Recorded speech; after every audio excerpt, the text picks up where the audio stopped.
왕좌를 훔친 여인, 원경왕후의 비밀. 어둠 속에서 왕관은 빛나지 않습니다. 피로 물들어야만 그 무게를 느낄 수 있죠. 조선의 역사책들은 태종 이방원을 영웅으로 그려냈습니다. 하지만 그의 곁에 서 있던 한 여인의 이름은 조용히 지워졌어요. 민씨, 원경왕후, 남자들의 세상에서 칼을 휘두른 유일한 여자. 그녀는 왕비였지만 왕보다 강했습니다. 그녀는 어머니였지만 괴물로 불렸죠. 오늘 우리는 그녀의 진짜 이야기를 듣게 될 겁니다. 권력과 사랑 사이에서, 야망과 파멸 사이에서 춤추던 한 여인의 이야기를요. 1370년 고려 말의 혼란한 시대, 권문세족 민재의 저택에서 한 여자아이가 태어났습니다. 민씨, 훗날 원경왕후가 될 아이였죠. 그녀가 태어난 밤, 하늘에는 별이 떨어졌다고 합니다. 사람들은 속삭였어요. 불길한 징조다. 하지만 그녀의 아버지 민재는 달랐습니다. 그는 갓난아기의 눈을 들여다보며 말했죠. 이 아이는 별을 떨어뜨리는 것이 아니라 별을 지배할 것이다. 어린 시절부터 그녀는 달랐어요. 다른 귀족 집안의 소녀들이 비단술을 놓고 가야금을 연주할 때 그녀는 아버지의 서재에 숨어들었습니다. 금지된 책들을 읽었어요. 병법서, 역사서, 정치 논문. 7살 때 이미 손자병법을 외우고 있었죠. 10살이 되었을 때 그녀는 깨달았습니다. 이 세상은 두 종류의 사람으로 나뉜다는 것을, 힘을 가진 자와 힘에 짓밟히는 자. 그녀의 어머니는 걱정했어요. 딸아, 여자는 조용해야 한다. 지혜를 드러내면 시집갈 수 없단다. 하지만 어린 민 씨는 고개를 저었습니다. 어머니, 조용한 여자는 잊힙니다. 저는 기억되고 싶어요. 그녀의 눈동자는 깊은 밤처럼 어두웠고 그 안에는 이미 왕좌의 그림자가 어른거렸습니다. 12살이 되던 해, 그녀는 정치적 잔치에서 처음으로 권력의 게임을 목격했어요. 고려의 신하들이 모여 술을 마시며 미소 지었습니다. 하지만 그 미소 뒤에는 칼날이 숨어 있었죠. 한 신하가 다른 신하를 칭찬했어요. 그날 밤 그 신하는 영모죄로 체포되었습니다. 어린 민 씨는 배웠어요. 이 세상에서 진짜 무기는 칼이 아니라 말이라는 것을, 그리고 가장 위험한 사람은 가장 부드럽게 말하는 사람이라는 것을요. 그녀는 거울 앞에서 연습했습니다. 미소, 눈빛, 목소리의 톤, 각각이 무기였어요. 아름다움은 타고나는 것이지만 매혹은 배우는 거니까요. 15살이 되었을 때 그녀는 완성되었습니다. 겉으로는 완벽한 귀족 규수, 안으로는 날카로운 칼날, 비단 같은 독약이었죠. 그리고 운명은 그녀가 준비된 순간에 찾아왔습니다. 1385년 봄, 민 씨는 16살이었어요. 혼담이 들어왔습니다. 이성계의 5째 아들 이방원. 당시 21살이던 그는 영리하고 용맹했지만 권력과는 거리가 멀었어요. 5째 아들, 왕위 계승 서열에서 한참 뒤였죠. 민 씨의 가족들은 실망했습니다. 겨우 5째 아들이라니, 더 나은 혼처를 찾아야 한다. 하지만 민 씨는 달랐어요. 그녀는 이방원에 대한 소문을 모두 모았습니다. 그리고 발견했죠. 흥미로운 사실을. 이방원은 과거에 장원급제했어요. 19살의 나이에 그는 아버지 이성계의 전투에 참여해 공을 세웠습니다. 하지만 형들에게 밀려 인정받지 못했죠. 사람들은 그를 무시했어요. 그러나 민 씨는 그의 눈에서 봤습니다. 굶주린 야망을, 억눌린 분노를, 그리고 가장 중요하게는 폭발 직전의 화약을. 첫 만남은 봄날 정원에서였어요. 벚꽃이 흩날리고 있었습니다. 이방원은 예의 바르게 인사했죠. 뵙게 되어 영광입니다. 민 씨는 고개를 숙였어요. 완벽한 규수의 모습. 하지만 그녀가 고개를 들었을 때 그녀의 눈은 그를 꿰뚫고 있었습니다. 형님들이 많으시다고 들었어요. 힘드시겠어요. 이방원은 당황했습니다. 무슨 말씀이십니까? 민 씨는 부채로 입을 가리며 미소 지었어요. 항상 뒤에서 계시잖아요. 언제까지 뒤에만 계실 건가요? 그 순간 이방원의 눈이 변했습니다. 경계에서 흥미로. 민 씨는 계속했어요. 저는 뒤에서는 사람의 아내가 되고 싶지 않아요. 앞에 서는 사람의 아내가 되고 싶습니다. 이방원은 웃었어요. 처음으로 진심 어린 웃음이었죠. 제가 앞에 설 수 있을까요? 민 씨의 대답은 칼날처럼 날카로웠습니다. 제가 앞에 세워드리죠. 본인이 결정되었어요. 1386년 3월 두 사람은 부부가 되었습니다. 겉으로는 평범한 정략 결혼이었죠. 하지만 두 사람은 알고 있었어요. 이것은 결혼이 아니라 동맹이라는 것을, 권력을 향한 공모라는 것을요. 혼인 첫날 밤, 전통적으로 침묵해야 할 순간에 민 씨가 말했습니다. 당신은 왜 왕이 되고 싶지 않습니까? 방원은 놀라서 그녀를 쳐다봤어요. 나는 다섯째 아들이요. 세자는 형님이시오. 민 씨는 그의 손을 잡았습니다. 부드럽지만 단단하게. 순서는 정해진 게 아니에요. 만들어지는 거죠. 왕위는 큰아들에게 가는 게 아니라 가장 강한 자에게 갑니다. 이방원은 말없이 그녀를 바라봤어요. 오랫동안. 그리고 마침내 물었습니다. 당신은 무서운 사람이요. 민 씨는 미소 지었어요. 달빛 같은 미소. 아니에요. 저는 당신을 두려워하지 않는 유일한 사람이에요. 그날 밤 두 사람 사이에 무언가가 태어났습니다. 사랑이었을까요? 아니었어요. 그것보다 더 강한 것. 공모. 두 야망이 하나로 합쳐진 순간이었죠. 민 씨는 남편에게 전략을 가르치기 시작했어요. 권력은 목소리 큰 사람이 아니라 조용히 움직이는 사람의 것입니다. 적을 만들지 마세요. 대신 적들끼리 싸우게 만드세요. 칼을 빼지 마세요. 다른 사람이 당신을 위해 칼을 빼게 만드세요. 이방원은 경청했습니다. 처음에는 의심했지만 점점 의존하게 되었어요. 그녀의 조언이 항상 맞았으니까요. 그는 깨달았죠. 자신이 칼이라면 그녀는 그 칼을 휘두르는 손이라는 것을. 그들의 집은 점점 권력의 중심이 되었어요. 겉으로는 다섯째, 왕자의 소박한 저택. 하지만 안으로는 음모가 끓고 있었습니다. 민 씨는 밤마다 편지를 썼어요. 신하들에게, 군인들에게, 그녀의 친정 가족에게 네트워크를 구축했죠. 보이지 않는 거미줄을. 1389년 그들에게 첫 아들이 태어났습니다. 훗날의 양녕대군. 민 씨는 아기를 안으며 속삭였어요. 너는 왕자가 아니다. 넌 왕이 될 거야. 옆에서 이방원이 물었습니다. 어떻게 그리 확신하오? 민 씨는 남편을 바라봤어요. 그리고 차갑게 대답했죠.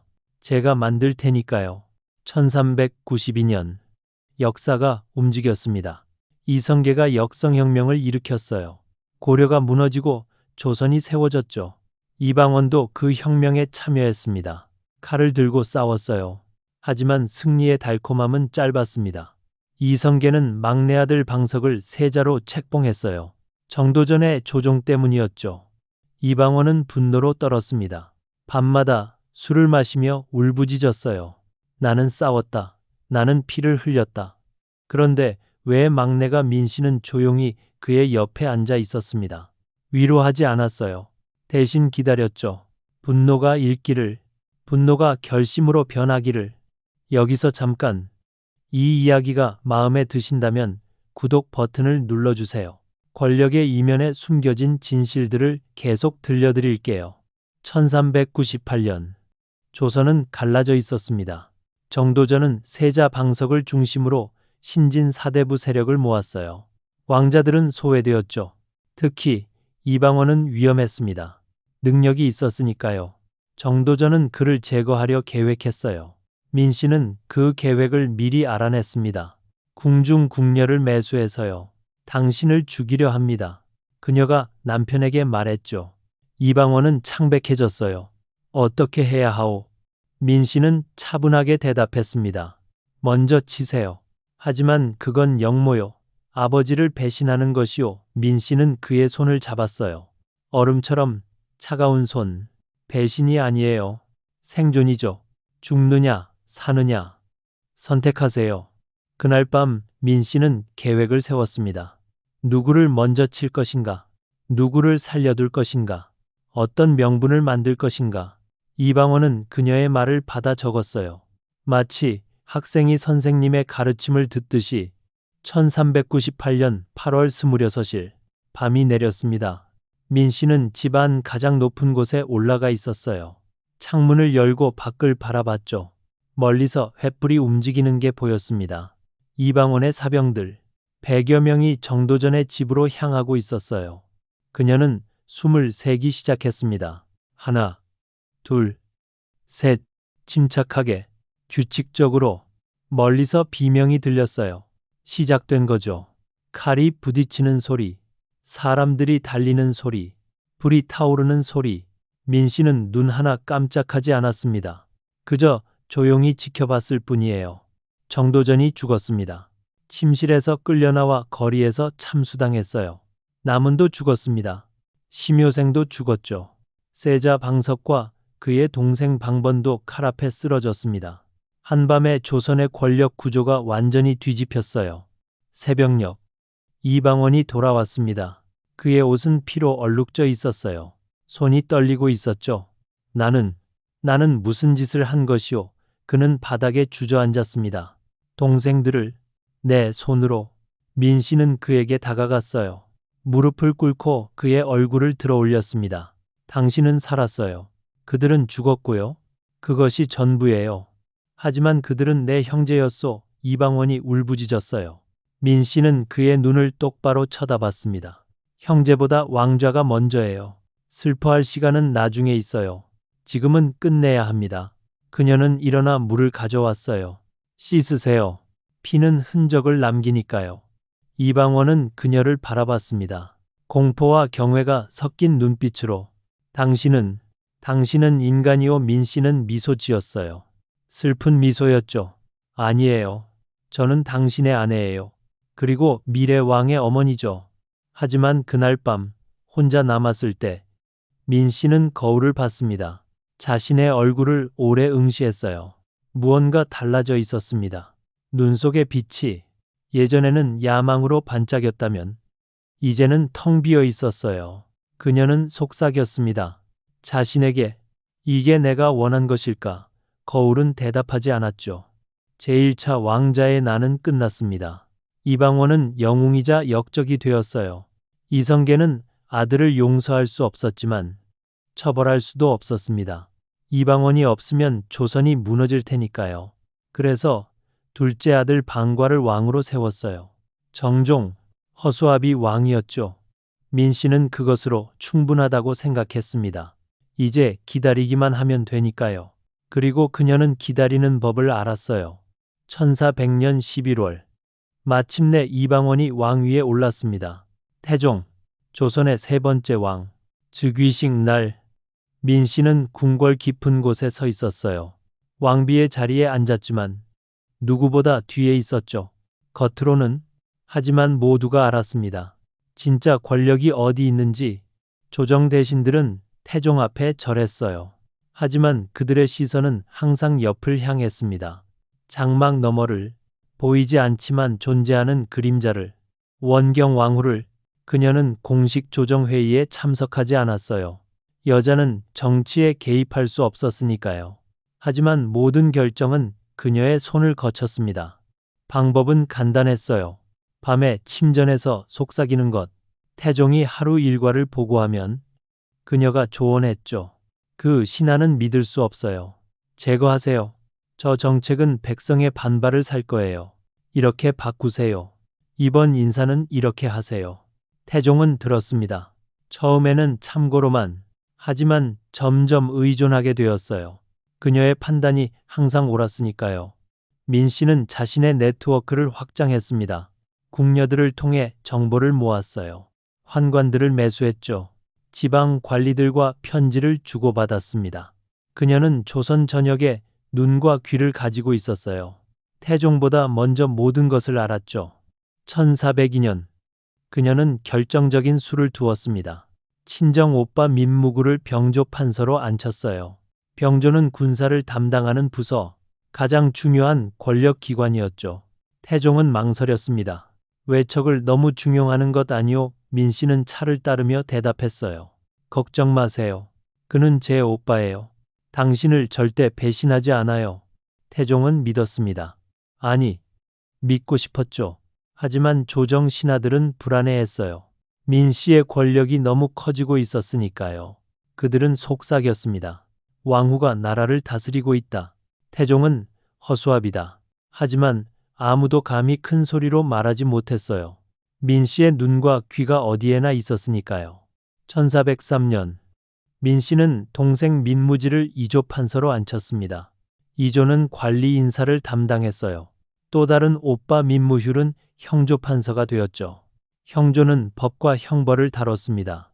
조선의 3조, 병조, 이조, 형조가 모두 민씨 가문의 손에 들어갔어요. 궁궐은 민씨의 왕국이 되었습니다. 그녀가 원하면 신하가 임명되었어요. 그녀가 싫어하면 신하가 귀양갔죠. 그녀가 미소 지으면 정책이 바뀌었고 그녀가 침묵하면 모든 게 멈췄습니다. 권력은 달콤했어요. 중독성이 있었죠. 민 씨는 매일 아침 일어나 생각했습니다. 오늘은 무엇을 할 수 있을까? 가능성은 무한했어요. 그녀는 조선을 손바닥 위에 올려놓았으니까요. 하지만 밤이 되면 달랐습니다. 혼자 남았을 때, 고요가 찾아왔을 때, 그녀는 느꼈어요. 공허함을. 주변에는 사람이 많았지만 아무도 그녀를 이해하지 못했습니다. 아무도 그녀를 사랑하지 않았어요. 두려워할 뿐이었죠. 어느 날 밤, 그녀는 거울 앞에 섰습니다. 촛불이 그녀의 얼굴을 비췄어요. 35살, 여전히 아름다웠지만 뭔가 사라져 있었습니다. 생기, 따뜻함, 인간성. 그녀는 자신의 눈을 들여다봤어요. 그리고 두려워했습니다. 낯선 사람이 그곳에 있었으니까요. 이게 내가 원한 것일까? 그녀가 속삭였어요. 거울 속 여인은 대답하지 않았습니다.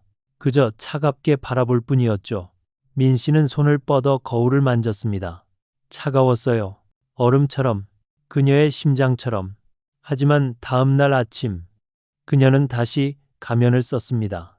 완벽한 왕비의 미소를, 우아한 걸음걸이를, 그리고 궁궐은 다시 그녀의 무대가 되었죠. 1407년, 그녀는 절정에 달했습니다. 조선에는 두 개의 권력이 있었어요. 하나는 태종, 또 하나는 원경왕후. 아니, 사실은 하나였죠. 원경왕후. 태종은 그저 실행자였을 뿐이니까요. 신하들은 불만을 품기 시작했어요. 특히 민씨 가문에 속하지 않은 신하들은요. 그들은 모임을 가졌습니다. 비밀리에. 이대로는 안 됩니다. 외척이 나라를 망치고 있어요. 태종께 아뢰어야 합니다.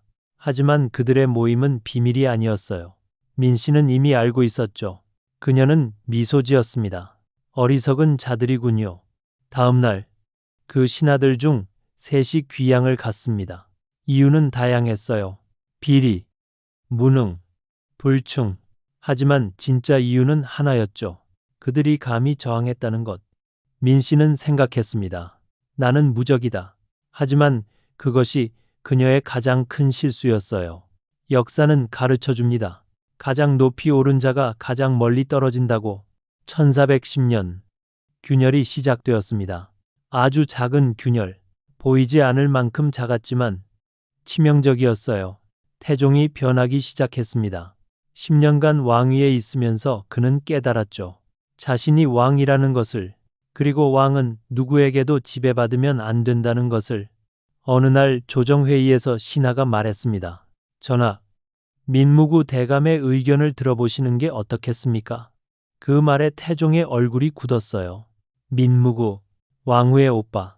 모든 결정에 그의 이름이 등장했습니다. 태종은 깨달았죠. 사람들이 자신을 보는 것이 아니라 그의 뒤를 본다는 것을. 그날 밤 태종은 왕후에게 말했습니다. 민무구를 파직시키겠소. 민 씨는 차를 따르던 손을 멈췄어요. 천천히 고개를 들었죠. 왜요? 외척이 너무 강하오. 신하들이 불만을 품고 있어. 민 씨는 차를 내려놓았습니다. 신하들의 불만입니까? 아니면 당신의 질투인가요? 침묵이 흘렀어요. 무겁고 날카로운 침묵. 태종의 눈이 변했습니다. 질투라고 하셨소? 그렇지 않나요? 민 씨가 차갑게 대답했어요. 10년간 당신은 제 조언을 따랐어요. 그 결과 조선은 안정되었죠. 그런데 이제 불편하신가요? 제가 너무 똑똑해서. 태종은 자리에서 일어났습니다. 나는 왕이요. 그의 목소리가 떨렸어요. 분노로, 아니, 수치심으로. 민씨는 미소 지었습니다. 차가운 미소. 왕이시라고요. 누가 당신을 왕으로 만들었죠? 그 말이 공기를 얼렸습니다. 태종은 그녀를 바라봤어요. 오랫동안. 그리고 돌아서서 나갔습니다. 문이 쾅 닫혔죠. 그날 밤 두 사람은 처음으로 등을 지고 잤습니다. 다음 날부터 궁궐의 분위기가 바뀌었어요. 태종은 더 이상 왕후에게 조언을 구하지 않았습니다. 대신 다른 신하들과 상의했죠. 민씨 가문이 아닌 신하들과. 민씨는 알아차렸어요. 하지만 무시했습니다. 일시적인 반항이에요. 곧 돌아올 거예요. 그녀는 자신의 권력을 과신했죠. 1418년 폭풍의 징조가 나타났습니다. 세자, 책봉 문제. 태종과 원경왕후 사이에는 네 아들이 있었어요. 양령, 효령, 충령, 성령. 태종은 셋째 충령을 선호했습니다. 충령은 총명하고 학문을 사랑했어요. 태종은 그에게서 미래를 봤죠. 하지만 원경왕후는 달랐습니다. 그녀는 둘째 효령을 밀었어요. 왜일까요? 충령을 싫어해서가 아니었습니다. 태종을 이기고 싶어서였죠. 권력 싸움이었어요. 아들의 미래가 아니라 자신의 영향력을 증명하고 싶었던 거예요. 조정은 둘로 갈라졌습니다. 민씨 가문과 가까운 신하들은 효령을 지지했어요.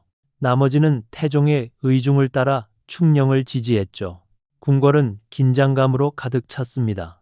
여러분, 이제 이야기가 가장 아픈 부분으로 갑니다. 좋아요를 눌러주시고 댓글로 여러분의 생각을 나눠주세요.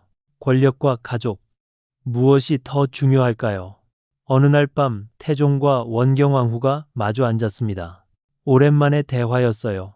충령은 훌륭한 아이요. 태종이 말했죠. 효령도 훌륭해요. 민씨가 대답했습니다. 하지만 충령이 더 적합하오. 왕이 될 자질이 있어. 효령도 왕이 될 수 있어요. 태종은 한숨을 쉬었어요. 이것은 아들에 관한 것이 아니오. 우리에 관한 것이오. 당신은 내가 선택하는 것을 막고 싶을 뿐이오. 민씨는 부인하지 않았습니다. 그래요. 당신이 혼자 결정하게 두지 않을 거예요? 왜요? 왜 이렇게까지 하시는 거요? 태종의 목소리가 떨렸어요. 민씨는 잠시 침묵했습니다. 그리고 조용히 대답했죠. 제가 사라지는 게 두렵기 때문이에요. 당신이 저 없이도 왕이 될 수 있다는 걸 증명하면 저는 아무것도 아니게 되니까요. 그 순간 태종은 깨달았습니다. 그녀의 모든 권력욕 뒤에 숨겨진 것을. 두려움, 버려질지 모른다는 공포, 필요 없어질지 모른다는 불안. 그는 연민을 느꼈어요. 하지만 동시에 결심했습니다. 이제 끝내야 한다고. 당신은 결코 사라지지 않소. 당신은 내 아내이고 왕후요. 태종이 말했습니다. 하지만 민씨는 고개를 저었어요. 아내와 왕후는 언제든지 바뀔 수 있어요. 하지만 권력은 영원하죠. 그날 밤 태종은 결정했습니다. 가장 고통스럽지만 필요한 결정을. 민씨 가문을 제거하기로, 왕후를 구하기 위해 그녀의 가족을 희생시키기로. 1418년 10월 태종은 비밀회의를 소집했어요. 민씨 가문이 아닌 신하들만. 민씨 가문이 너무 강대해졌소. 이대로는 왕권이 위협받소.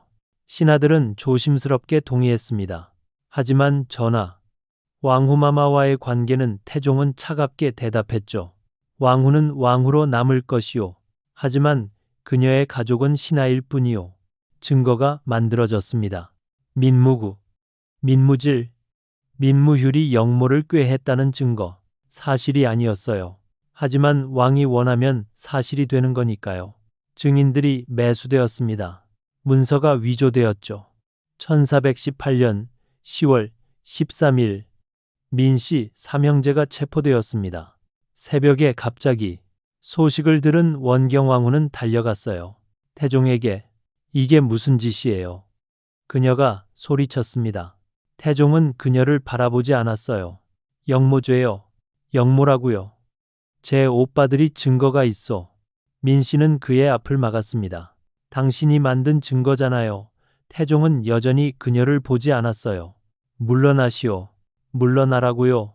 당신이 왕이 된 게 누구 덕분인데? 민씨의 목소리가 깨졌습니다. 당신을 만든 게 저예요.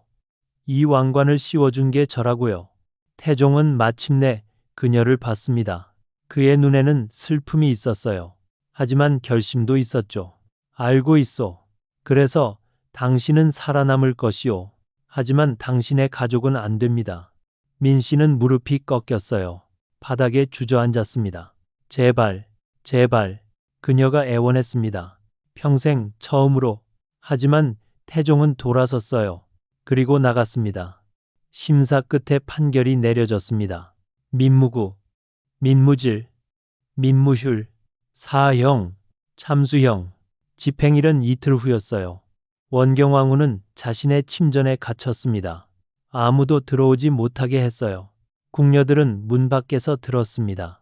안에서 물건이 깨지는 소리를, 비명 소리를. 하지만 울음소리는 아니었어요. 그녀는 울지 않았죠. 이틀 뒤 새벽, 민씨 삼형제는 처형되었습니다. 시장 한가운데서 백성들이 지켜보는 앞에서 칼이 3번 떨어졌어요. 3개의 목이 땅에 굴렀죠. 원경왕후의 권력이 그렇게 끝났습니다. 그날 저녁, 그녀는 거울 앞에 섰습니다. 오랫동안 자신을 바라봤어요. 그리고 주먹으로 거울을 쳤습니다. 거울이 깨졌어요. 산산조각이 났죠. 피가 그녀의 손에서 흘렀습니다. 하지만 그녀는 느끼지 못했어요. 육체의 고통은 영혼의 고통에 비하면 아무것도 아니었으니까요. 그녀는 깨진 거울 조각을 집어들었습니다. 그 안에 자신의 눈이 보였어요. 낯선 눈, 공허한 눈. 나는 누구지? 그녀가 속삭였습니다. 거울 조각은 대답하지 않았죠. 1418년 겨울은 길고 잔인했습니다. 눈이 멈추지 않고 내렸어요. 마치 하늘이 울고 있는 것처럼. 원경왕후는 더 이상 정치에 관여하지 않았습니다. 아니, 할 수 없었죠. 그녀의 네트워크는 무너졌어요. 그녀의 편지는 무시되었고 그녀의 목소리는 들리지 않았습니다. 태종도 더 이상 그녀를 찾지 않았어요. 두 사람은 같은 궁궐에 살았지만 다른 세계에 있었습니다. 가끔 복도에서 마주쳤죠. 태종은 고개를 숙였어요. 미안함 때문인지, 부끄러움 때문인지 민씨는 그를 지나쳤습니다. 아무 말 없이. 그녀의 눈은 이미 그를 보지 않았으니까요. 하지만 하나만은 포기하지 않았습니다. 세자 문제. 태종이 충령을 원한다면 그녀는 끝까지 반대했어요. 이유는 더 이상 권력이 아니었습니다.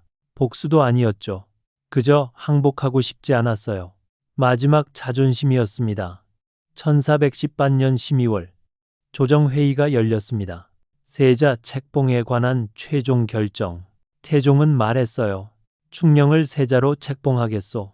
신하들은 찬성했습니다. 민씨, 가문의 신하들도. 그들에게는 더 이상 선택권이 없었으니까요. 원경왕후는 소식을 들었습니다. 그녀의 침전에서 혼자. 그녀는 웃었어요. 쓴 웃음. 졌구나. 그녀가 속삭였습니다. 하지만 이상하게도 안도감이 왔어요. 오랜 싸움이 끝났다는 것. 더 이상 버틸 필요가 없다는 것. 충령이 세자가 되었습니다. 훗날에 세종대왕 민씨는 아들을 불렀어요. 어머님, 부르셨습니까? 충령은 조심스럽게 물었습니다. 그는 어머니가 자신을 반대했다는 걸 알았어요.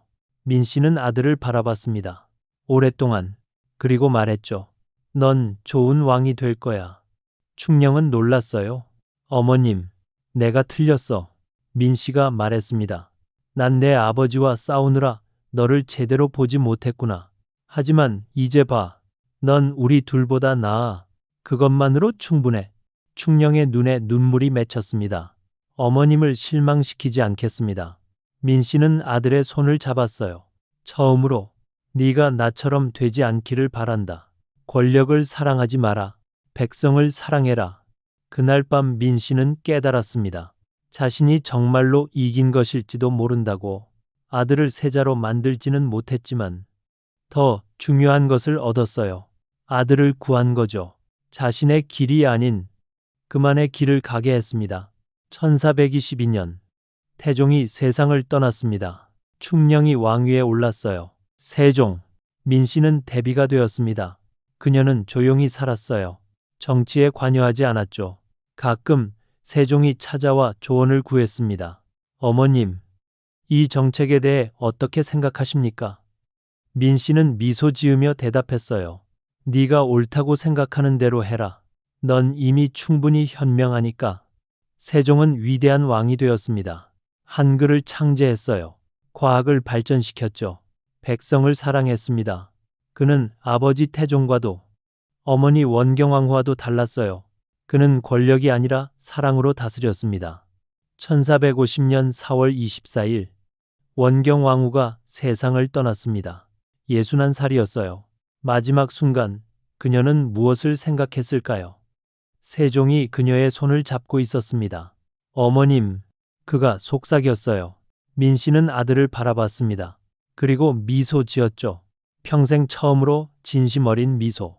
난 잘했니? 그녀가 물었습니다. 세종은 눈물을 흘렸어요. 잘하셨어요. 훌륭하셨습니다. 민씨는 고개를 끄덕였습니다. 거짓말이구나. 하지만 고맙다. 그녀의 눈이 감겼어요. 그리고 숨이 멈췄습니다. 장례는 성대했습니다.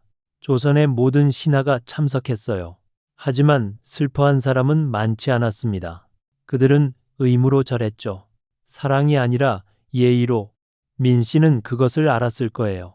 그리고 신경 쓰지 않았을 겁니다. 역사책들은 그녀를 몇 줄로 정리했어요. 태종의 왕후, 민제의 딸, 세종의 어머니. 그게 전부였습니다. 그녀가 한 일들, 그녀가 쌓은 권력, 그녀가 흘린 눈물은 기록되지 않았어요. 역사는 승자의 것이고 그녀는 졌으니까요. 하지만 진실은 다릅니다. 세종이 왕이 될 수 있었던 건 태종 덕분이에요. 태종이 왕이 될 수 있었던 건 누구 덕분일까요? 그 대답은 장막 뒤에 숨겨져 있습니다. 보이지 않지만 존재하는 곳에. 오늘 우리는 한 여인의 이야기를 들었습니다. 원경왕후, 민씨, 조선의 그림자 여왕. 그녀는 무엇이었을까요? 악녀 영웅 희생자 가해자, 아마도 전부였을 거예요. 그녀는 인간이었으니까요. 복잡하고 모순적인 인간. 그녀는 권력을 사랑했습니다. 하지만 권력이 그녀를 사랑하지는 않았어요. 그녀는 왕관을 원했습니다. 하지만 왕관은 그녀를 짓눌렀죠. 그녀는 이기고 싶었습니다. 하지만 이기는 순간 모든 것을 잃었어요. 남자들의 세상에서 그녀는 혼자 싸웠습니다. 무기는 지능과 결단력 뿐이었어요. 그녀는 규칙을 바꾸지 못했지만 그 안에서 살아남았습니다. 아니, 그 이상으로 그녀는 지배했어요. 잠깐이었지만 완전하게. 오늘날 우리는 그녀를 어떻게 기억해야 할까요? 역사는 그녀를 지웠지만 그녀의 유산은 남았습니다. 세종대왕, 한글, 조선의 전성기, 그 모든 것의 시작에 그녀가 있었어요. 보이지 않지만 부인할 수 없게. 어쩌면 그것이 그녀가 원한 것일지도 모릅니다. 이름이 아니라 흔적을, 기억이 아니라 영향력을. 그녀는 말했을 거예요. 내 이름을 잊어도 좋다. 하지만 내가 만든 세상은 기억하라. 왕관은 무겁습니다. 쓰는 자의 머리가 아니라 영혼을 짓누르죠. 원경왕후는 왕관을 쓰지 않았어요. 하지만 그 무게를 느꼈습니다. 어떤 왕보다 깊이, 어떤 왕보다 오래. 밤하늘을 보세요. 별들이 빛나고 있습니다. 그 중 하나가 그녀일지도 모르겠어요. 이름 없는 별. 하지만 가장 밝게 빛나는, 사람들이 가리키지 않지만 어둠을 밝히는 별. 조선시대 한 시인이 썼습니다. 가장 위험한 꽃은 가장 아름답고 가장 강한 여인은 가장 외롭다. 원경왕후는 그런 여인이었어요. 아름답고 위험했으며 강하고 외로웠습니다. 그녀의 이야기는 끝났습니다. 하지만 질문은 남아 있어요. 만약 당신이라면 어땠을까요? 그녀의 자리에서, 그녀의 시대에 당신은 무엇을 선택했을까요? 권력을 포기하고 사랑을 지킬까요? 아니면 사랑을 희생하고 권력을 잡을까요? 정답은 없습니다. 아마도 없을 거예요. 인생은 선택이고 선택은 대가를 요구하니까요. 원경왕후는 자신의 선택을 했습니다. 그리고 그 대가를 치렀죠. 끝까지. 오늘 밤 잠들기 전에 생각해 보세요. 당신의 왕관은 무엇인가요? 당신이 원하는 것. 그것을 위해 무엇을 포기할 수 있나요? 그리고 그것이 정말 가치 있는 일인가요? 원경왕후는 대답할 수 없습니다. 그녀는 이미 떠났으니까요. 하지만 그녀의 삶이 대답입니다. 피와 눈물로 쓴 편지. 우리 모두에게 보내는 경고이자 교훈. 왕좌를 훔친 여인. 역사에 남지 못한 여왕. 하지만 영원히 사라지지 않을 그림자. 그녀의 이름은 원경왕후. 그리고 그녀의 이야기는 지금도 속삭이고 있습니다. 귀 기울이는 자에게만 들리는 목소리로. 남자들의 세상에서 단 한 명의 여자가 감히 칼을 빼들었다. 그녀는 이겼는가, 졌는가, 그것은 당신이 결정할 몫이다.